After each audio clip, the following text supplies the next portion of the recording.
അധ്യായം 23 സൂറത്തുൽ മുഅ്മിനൂൻ. മക്കായിൽ അവതരിച്ചത്. വചനങ്ങൾ 118. 75, 76, 77 എന്നീ ആയത്തുകൾ മദനിയാണെന്നും പറയപ്പെട്ടിട്ടുണ്ട്. വചനം 1. വാക്കർത്ഥം. ഖദ് അഫ്ലഹ, തീർച്ചയായും വിജയിച്ചു, അൽ മുഅ്മിനൂൻ, സത്യവിശ്വാസികൾ. ബിസ്മില്ലാഹിർ റഹ്മാനിർ റഹീം. ഖദ് അഫ്ലഹൽ മുഅ്മിനൂൻ, തീർച്ചയായും സത്യവിശ്വാസികൾ വിജയിച്ചിരിക്കുന്നു. വചനം 2. വാക്കർത്ഥം. അല്ലദീന, അതായത് യാതൊരു കൂട്ടർ, ഹും, അവർ, ഫീ സ്വലാത്തിഹിം, തങ്ങളുടെ നമസ്കാരത്തിൽ, ഖാശിഊൻ, ഭക്തി കാണിക്കുന്നവരാണ്, അങ്ങനെയുള്ളവർ. അല്ലദീന ഹും ഫീ സ്വലാത്തിഹിം ഖാശിഊൻ, അതായത് തങ്ങളുടെ നമസ്കാരത്തിൽ ഭക്തി കാണിക്കുന്നവർ. വചനം 3. വാക്കർത്ഥം. വല്ലദീന, യാതൊരു കൂട്ടരും, ഹും, അവർ, അനില്ലഗ്വി, വ്യർത്ഥമായതിൽ നിന്ന്, അനാവശ്യത്തിൽ നിന്ന്, മുഅ്രിദൂൻ, തിരിഞ്ഞു കളയുന്നവരാണ്, അശ്രദ്ധരാണ്. വല്ലദീന ഹും അനിൽ ലഗ്വി മുഅ്രിദൂൻ, വ്യർത്ഥമായ കാര്യത്തിൽ നിന്ന് തിരിഞ്ഞു കളയുന്നവരും. വചനം 4. വാക്കർത്ഥം. വല്ലദീന, യാതൊരു കൂട്ടരും, ഹും, അവർ, ലിസ്സകാത്തി, സകാത്തിനെ, ഫാഇലൂൻ, ചെയ്യുന്നവരാണ്, നിർവഹിക്കുന്നവരാണ്. വല്ലദീന ഹും ലിസ്സകാത്തി ഫാഇലൂൻ, സകാത്ത് അഥവാ വിശുദ്ധധർമ്മം ചെയ്യുന്നവരും. വചനം 5. വാക്കർത്ഥം.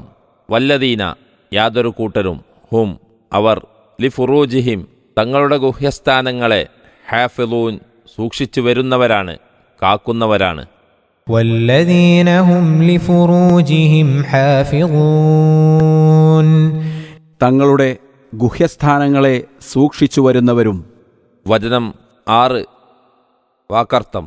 ഇല്ലാ അല അസ്വാജിഹിം, അവരുടെ ഭാര്യമാരെ സംബന്ധിച്ചു ഒഴികെ, ഔമാ മലക്കത്ത്, അല്ലെങ്കിൽ ഉടമപ്പെടുത്തിയവരെ, ഐമാനുഹും, അവരുടെ വലങ്കൈകൾ, ഫഇന്നഹും, എന്നാൽ കാരണം നിശ്ചയമായും അവർ, ഗൈറു മലൂമീൻ, ആക്ഷേപിക്കപ്പെട്ടുകൂടാത്തവരാണ്, ആക്ഷേപാർഹരല്ലാത്തവരാണ്, കുറ്റപ്പെടുത്തപ്പെടാത്തവരാണ്. ഇല്ലാ അലാ അസ്വാജിഹിം ഔ മാ മലകത് ഐമാനുഹും ഫഇന്നഹും ഗൈറു മലൂമീൻ, തങ്ങളുടെ ഭാര്യമാരെയോ അല്ലെങ്കിൽ തങ്ങളുടെ വലങ്കൈകൾ ഉടമപ്പെടുത്തിയവരെയോ സംബന്ധിച്ചൊഴികെ, കാരണം നിശ്ചയമായും അവർ ആക്ഷേപിക്കപ്പെട്ടുകൂടാത്തവരാകുന്നു. വചനം 7. വാക്കർത്ഥം. ഫമനിബ്തഗ, എന്നാൽ ആരെങ്കിലും തേടിയാൽ, ഉദ്ദേശിച്ചാൽ, വറാ അദാലിക, അതിനപ്പുറം, ഫഉലായിക, എന്നാൽ അക്കൂട്ടർ, ഹുമുൽ ആദൂൻ, അവർ തന്നെയാണ് അതിരുവിട്ടവർ. ഫമൻ ഇബ്തഗാ വറാഅ ദാലിക ഫഉലായിക ഹുമുൽ ആദൂൻ, എന്നാൽ അതിനപ്പുറം ആരെങ്കിലും തേടുന്നതായാൽ അക്കൂട്ടർ തന്നെയാണ് അതിരുവിട്ടവർ. വചനം 8. വാക്കർത്ഥം. വല്ലദീന, യാതൊരു കൂട്ടരും, ഹും, അവർ, ലി അമാനാത്തിഹിം, തങ്ങളുടെ അമാനത്തുകളെ, വിശ്വസ്തതകളെ, വ അഹ്ദിഹിം, തങ്ങളുടെ കരാറിനെയും ഉടമ്പടിയെയും, റാഊൻ, പാലിക്കുന്നവരാണ്, ഗൗനിക്കുന്നവരാണ്. വല്ലദീന ഹും ലിഅമാനാതിഹിം വഅഹ്ദിഹിം റാഊൻ, തങ്ങളുടെ അമാനത്ത് അഥവാ വിശ്വസ്തതകളെയും ഉടമ്പടിയെയും പാലിച്ചു വരുന്നവരും. വചനം 9. വാക്കർത്ഥം. വല്ലദീന, യാതൊരു കൂട്ടരും, ഹും, അവർ, അലാ സ്വലവാത്തിഹിം, തങ്ങളുടെ നമസ്കാരങ്ങളെപ്പറ്റി, യുഹാഫിളൂൻ, സൂക്ഷിച്ചു പോരുന്നതാണ്, അങ്ങനെയുള്ളവരും. വല്ലദീന ഹും അലാ സ്വലവാതിഹിം യുഹാഫിളൂൻ, തങ്ങളുടെ നമസ്കാരങ്ങളെപ്പറ്റി സൂക്ഷിച്ചു പോരുന്നവരും, അഥവാ ഇങ്ങനെയുള്ള സത്യവിശ്വാസികൾ വിജയിച്ചിരിക്കുന്നു. വചനം 10. വാക്കർത്ഥം. ഉലായിക്കഹും, അക്കൂട്ടർ തന്നെയാണ്, അൽവാരിസൂൻ, അനന്തരാവകാശികൾ. أولئك هم الوارثون അക്കൂട്ടർ തന്നെയാണ് അനന്തരാവകാശികൾ. വചനം 11 വാക്കർത്ഥം. അല്ലദീന യരിസൂന, അതായത് അനന്തരാവകാശമെടുക്കുന്നവർ, അൽ ഫിർദൗസ, ഫിർദൗസിനെ, ഉന്നത സ്വർഗത്തെ, ഹും അവർ, ഫീഹ അതിൽ, ഖാലിദൂൻ നിത്യവാസികളാണ്, ശാശ്വതന്മാരായിരിക്കും. الذين يرثون الفردوس هم فيها خالدون അതായത് ഫിർദൗസിനെ അഥവാ ഉന്നത സ്വർഗത്തെ അനന്തരാവകാശമെടുക്കുന്നവർ, അവർ അതിൽ നിത്യവാസികളായിരിക്കുന്നതാണ്. 1 മുതൽ 11 വരെയുള്ള വചനങ്ങളുടെ വിശദീകരണം. കഴിഞ്ഞ സൂറത്തിൻ്റെ അവസാനത്തിൽ സത്യവിശ്വാസികൾക്ക് വിജയം സിദ്ധിക്കുവാനുള്ള ചില ഉപദേശ നിർദ്ദേശങ്ങൾ അല്ലാഹു നൽകി. ആ ഉപദേശങ്ങൾ അനുസരിച്ച് പോരുന്നവരുടെ ലക്ഷണങ്ങളും അവരിൽ അവശ്യം ഉണ്ടായിരിക്കേണ്ടുന്ന ഗുണങ്ങളും ഈ സൂറത്തിൻ്റെ ആദ്യത്തിൽ വിവരിക്കുന്നു. പ്രസ്തുത ഗുണങ്ങളുള്ള സത്യവിശ്വാസികളുടെ വിജയം തീർച്ചപ്പെട്ട് കഴിഞ്ഞിരിക്കുന്നുവെന്ന് പറഞ്ഞുകൊണ്ട് ആരംഭിക്കുന്ന ഈ പ്രസ്താവനയുടെ അവസാനത്തിൽ, അഥവാ 10ഉം 11ഉം വചനങ്ങളിൽ ആ വിജയം എന്താണെന്ന് വ്യക്തമാക്കുകയും ചെയ്യുന്നു. ഈ മഹാഭാഗ്യത്തിന് അർഹരായിത്തീരുന്ന സത്യവിശ്വാസികളുടെ 7 സവിശേഷതകളാണ് ഇതിൽ എടുത്തു പറഞ്ഞിരിക്കുന്നത്. 1. നമസ്കാരത്തിൽ ഭക്തി കാണിക്കുക. കഴിഞ്ഞ സൂറത്തിൻ്റെ അവസാനത്തിൽ നമസ്കാരത്തിന് കൽപ്പിക്കപ്പെട്ട പ്രാധാന്യം നാം കണ്ടുവല്ലോ. അതേ നമസ്കാരത്തെപ്പറ്റി തന്നെയാണ് ഇവിടെയും ആവർത്തിച്ച് ഉണർത്തിയിട്ടുള്ളത്. കഴിഞ്ഞ സൂറത്തിലെ 77-ാം വചനത്തിൽ നമസ്കാരം നിർവഹിക്കുവാനും 78-ാം വചനത്തിൽ അതിനെ നിലനിർത്തി പോരുവാനുമായിരുന്നു ഉണർത്തിയത്. ഇവിടെ ആദ്യമായി 2-ാം വചനത്തിൽ നമസ്കാരം നടത്തുന്നത് ഭക്തിയോടുകൂടി ആയിരിക്കണമെന്ന് ഉണർത്തുന്നു. പിന്നീട് 9-ാം വചനത്തിൽ അതിനെപ്പറ്റി സൂക്ഷിച്ചു പോരണമെന്നും ഓർമ്മിപ്പിക്കുന്നു. സത്യവിശ്വാസികളുടെ സവിശേഷതകളിൽ ഒന്നാമത്തേതായി ഇവിടെ പ്രസ്താവിച്ചതും നമസ്കാരത്തിൻ്റെ കാര്യം തന്നെ. നമസ്കാരം എത്രമാത്രം പ്രധാനപ്പെട്ട ഒരു കടമയും പുണ്യകർമ്മവുമാണെന്നും ഇസ്ലാമിൽ അതിനുള്ള സ്ഥാനം എത്ര മഹത്തായതാണെന്നും ഇതിൽ നിന്നൊക്കെ മനസ്സിലാക്കാം. സർവജ്ഞനും സർവാധികാരിയുമായ അല്ലാഹുവിൻ്റെ മുമ്പിലാണ് അവൻ്റെ എളിയ അടിയാനായ താൻ നിൽക്കുന്നതെന്ന ബോധത്തോടെ താഴ്മയും വിനയവും അർപ്പിച്ചുകൊണ്ട് ഭയഭക്തനായ നിലയിൽ നമസ്കാരം നിർവഹിക്കുക. ഇതാണ് നമസ്കാരത്തിലെ ഭക്തി അഥവാ ഖുശൂഅ. ഖിബിലയുടെ നേർക്കും കീഴ്പോട്ട് സുജൂദിൻ്റെ സ്ഥാനത്തേക്കും നോക്കുക. മേൽപോട്ടും ഇതര ഭാഗങ്ങളിലേക്കും ശ്രദ്ധയെ ആകർഷിക്കുന്ന വസ്തുക്കളിലേക്കും നോക്കാതിരിക്കുക. ഓതുന്ന ഖുർആൻ വാക്യങ്ങളുടെയും ചൊല്ലുന്ന ദിക്റുകളുടെയും അർത്ഥം ഓർത്തുകൊണ്ടും ഉറ്റാലോചിച്ചുകൊണ്ടുമിരിക്കുക. അള്ളാഹുവിനെയും അവൻ്റെ ശക്തി മഹാത്മ്യങ്ങളെയും ഓർക്കുക. അടിയന്തിരമായി നേരിട്ട ആവശ്യങ്ങൾ നിർവഹിച്ച് ഹൃദയം സ്വസ്ഥമാക്കിയ ശേഷം നമസ്കാരത്തിൽ പ്രവേശിക്കുക. കണ്ണിനും കാതിനും സ്വസ്ഥത ലഭിക്കാത്ത സ്ഥലങ്ങളിൽ നമസ്കരിക്കുവാൻ നിൽക്കാതിരിക്കുക മുതലായ കാര്യങ്ങൾ ഇതിന് സഹായകമായി തീരുന്നു. അതുകൊണ്ടാണ് ഇത്തരം കാര്യങ്ങളെപ്പറ്റി നബിവചനങ്ങളിലും മഹാന്മാരുടെ വാക്കുകളിലും പ്രത്യേകം നിർദ്ദേശിക്കപ്പെട്ട് കാണുന്നതും. നബി സല്ലല്ലാഹു അലൈഹി വസല്ലം ആദ്യകാലത്ത് നമസ്കാരത്തിൽ ആകാശത്തേക്ക് നോക്കാറുണ്ടായിരുന്നുവെന്നും ഈ ഖുർആൻ വാക്യം അവതരിച്ചതോടെ അത് നിർത്തൽ ചെയ്ത് സുജൂദിൻ്റെ അഥവാ തല നിലത്ത് വെക്കുന്ന സ്ഥാനത്തേക്ക് നോക്കി വന്നിരുന്നുവെന്നും ഹാക്കിം റഹിമഹുല്ല നിവേദനം ചെയ്യുന്ന ഒരു ഹദീസിൽ വന്നിരിക്കുന്നു. മുസ്ലിം റഹിമഹുല്ല നിവേദനം ചെയ്യുന്ന വേറൊരു ഹദീസിൽ നമസ്കാരത്തിൽ മേൽപോട്ട് നോക്കുന്നതിനെ കർശനമായി വിരോധിച്ചിട്ടുമുണ്ട്. നമസ്കാരത്തിൽ അങ്ങുമിങ്ങും തിരിഞ്ഞു നോക്കുക എന്നത് നമസ്കാരത്തിൽ നിന്നും പിശാജ് തട്ടിയെടുത്തുകൊണ്ട് പോകലാണെന്ന് ബുഖാരി റഹിമഹുല്ലയും മുസ്ലിം റഹിമഹുല്ലയും ഉദ്ധരിക്കുന്ന ഒരു ഹദീസിലും കാണാം. ഇതുപോലെ ശ്രദ്ധയെ തിരിച്ചു കളയുന്ന പലതിനെപ്പറ്റിയും ഹദീസുകളിൽ വിരോധിച്ചിട്ടുണ്ട്. സ്വലാത്തുൻ ബില ഖുശൂഅ് ജസദുൻ ബില റൂഹ്. ഭക്തി കൂടാതെയുള്ള നമസ്കാരം ആത്മാവില്ലാത്ത ശരീരമാണ് എന്നുപോലും ചില മഹാന്മാർ പറയുന്നു. ഒരടിയായി വേഗത്തിൽ അങ്ങ് നിർവഹിച്ചേക്കുവാൻ സാധിക്കുന്ന ഒരു കാര്യമല്ല ഭക്തിപൂർവം നമസ്കരിക്കുക എന്നുള്ളത്. കഴിയുന്നതും ഭക്തി പ്രകടമാക്കണമെന്ന ദൃഢനിശ്ചയത്തോടുകൂടിയും അതിനായി അള്ളാഹുവോട് സഹായമർത്ഥിച്ചുകൊണ്ടും നമസ്കരിക്കുമ്പോൾ ഏറെക്കുറെ അത് സാധ്യമാകാതിരിക്കുകയില്ല. നമസ്കാരത്തിൻ്റെ കടമ നിർവഹിച്ചുവെന്നും നിർബന്ധം നിറവേറ്റി എന്നും വരുവാൻ ഈ ഭക്ത മനസ്ഥിതി അഥവാ ഖുശൂ ഒരു നിബന്ധനയായി ഭൂരിപക്ഷം പണ്ഡിതന്മാർ എണ്ണിവരുന്നില്ല. പക്ഷേ അള്ളാഹുവിൻ്റെ പ്രീതിയും നമസ്കാരത്തിൻ്റെ മഹത്തായ ഫലങ്ങളും ലഭിക്കുവാൻ അത് അനിവാര്യമാണെന്നുള്ളതിൽ ആർക്കും അഭിപ്രായ വ്യത്യാസവുമില്ല. നമസ്കാരത്തിൻ്റെ ആവശ്യം തന്നെ അള്ളാഹു പറഞ്ഞിട്ടുള്ളത് വഅഖിമിസ് സ്വലാത ലിദിക്രി, എന്നെ സ്മരിക്കുവാൻ വേണ്ടി നമസ്കാരം നിലനിർത്തുക എന്നാണ്. രണ്ടാമത്തെ ഗുണമായി അള്ളാഹു പറഞ്ഞത് വ്യർത്ഥമായ അഥവാ ലഘുവായ കാര്യങ്ങളിൽ നിന്ന് അവർ ഒഴിഞ്ഞു നിൽക്കുമെന്നാണ്. കാര്യമില്ലാത്തതും പ്രയോജനമില്ലാത്തതുമായ എല്ലാ സംഗതിയും അഥവാ വാക്കോ പ്രവൃത്തിയോ സംഭവമോ ഏതാകട്ടെ ഇതിൽ ഉൾപ്പെടുന്നു. അതായത് വിജയികളായ സത്യവിശ്വാസികൾ നമസ്കാരത്തിൽ അല്ലാഹുവല്ലാത്ത എല്ലാ വസ്തുക്കളിൽ നിന്നും നമസ്കാരത്തിന് പുറത്ത് വ്യർത്ഥമായ എല്ലാ കാര്യങ്ങളിൽ നിന്നും ശ്രദ്ധ വിട്ടവരായിരിക്കും. നമസ്കാരം ശരിക്കു നിർവഹിക്കുവാനുള്ള കഴിവും പരിചയവും എത്രമാത്രമുണ്ടോ അതനുസരിച്ച് ഈ രണ്ടാമത്തെ ഗുണവും ലഭിക്കുന്നതാകുന്നു. ഒരു മനുഷ്യൻ അവന് ആവശ്യമായി ഭവിക്കാത്ത കാര്യത്തെ ഉപേക്ഷിക്കുന്നത് അവൻ്റെ ഇസ്ലാം നന്നാകുന്നതിൻ്റെ ലക്ഷണമാണ് എന്നാണ് നബി സല്ലല്ലാഹു അലൈഹി വസല്ലം ഒരു ഹദീസിൽ പറയുന്നത്. മിൻ ഹുസ്നി ഇസ്ലാമിൽ മർഇ തർക്കുഹു മാ ലാ യഅ്നിഹി. അഹ്മദ് വമാലിക് വഗൈറുഹുമ.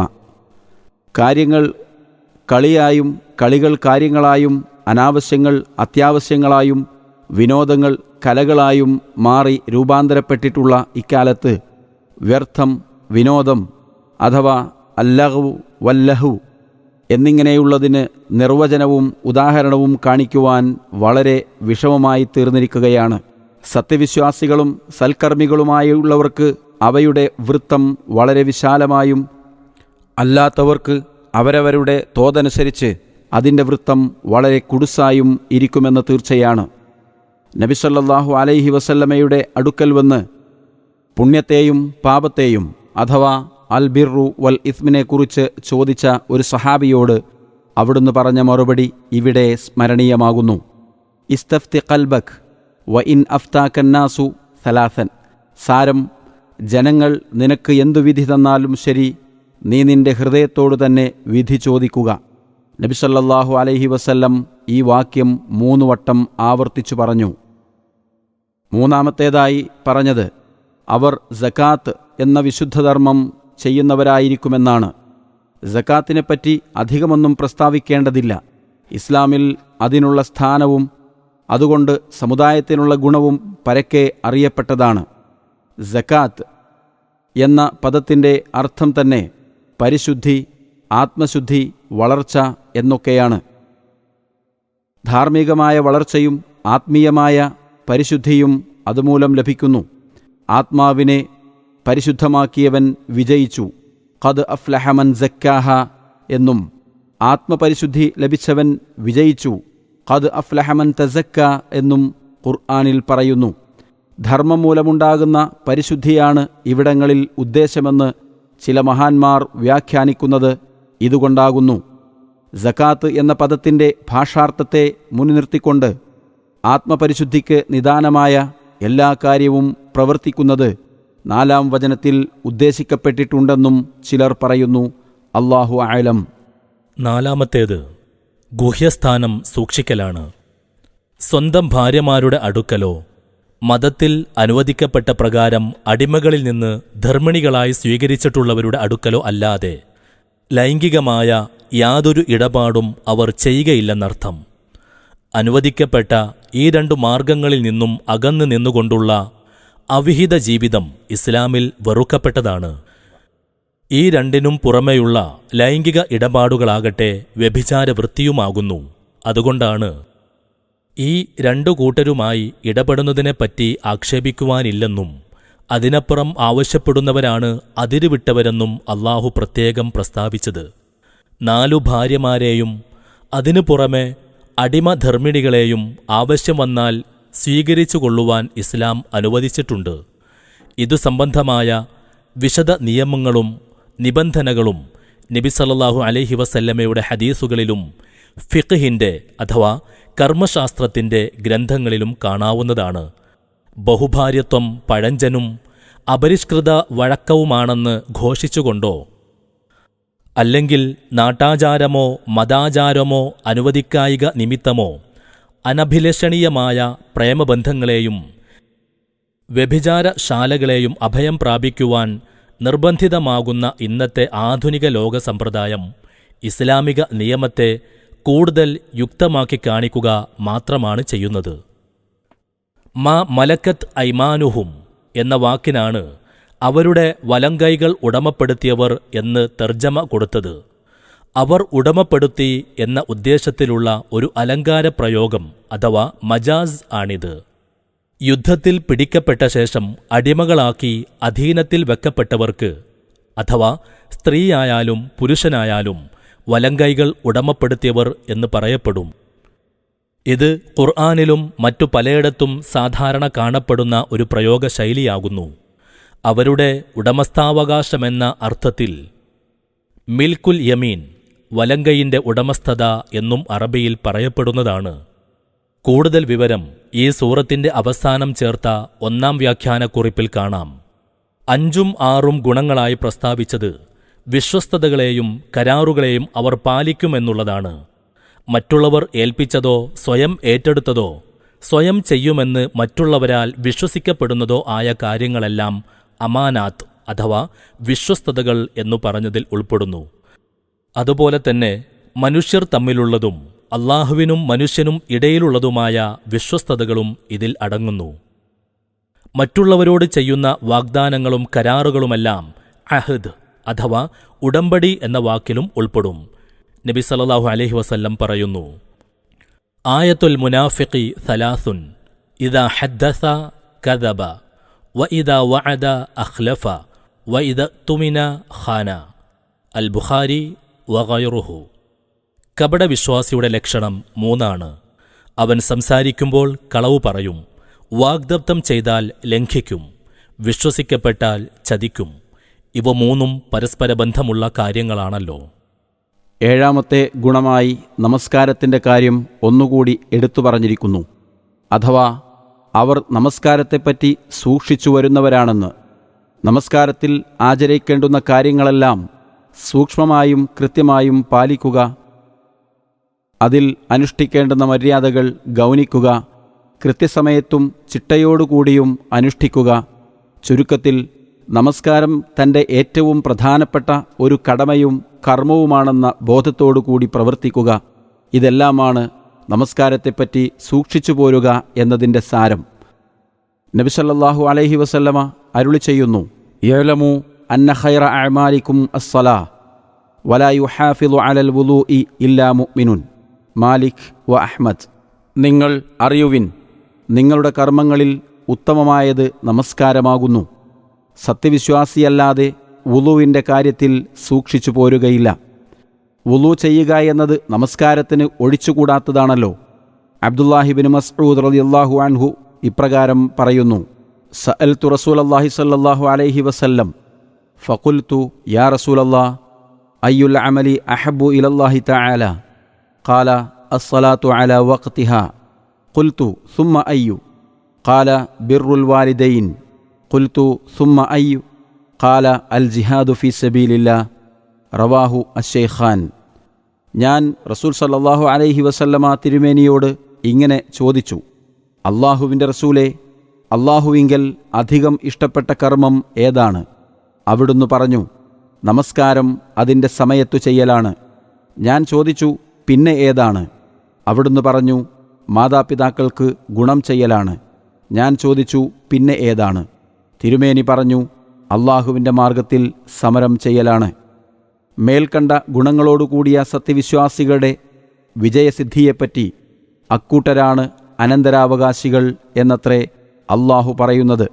അതെ, സ്വർഗലോകത്ത് വെച്ച് ഏറ്റവും ഉന്നതമായ ഫിർദൗസ് അഥവാ പറുദീസ എന്ന സ്വർഗത്തിന് അർഹരായവർ, അവരതിൽ നിത്യവാസികളാണ്. ആ മഹാവിജയം ലഭിച്ചു കഴിഞ്ഞാൽ പിന്നെ ഒരിക്കലും അതിന് വിരാമമില്ല. സ്വർഗം നശിക്കുകയാകട്ടെ, അവർ മരണപ്പെടുകയാകട്ടെ, ഒന്നും തന്നെ സംഭവിക്കുകയില്ല. ഇങ്ങനെയുള്ള വിജയികളിൽ അള്ളാഹു നമ്മെ ഉൾപ്പെടുത്തട്ടെ. ആമീൻ.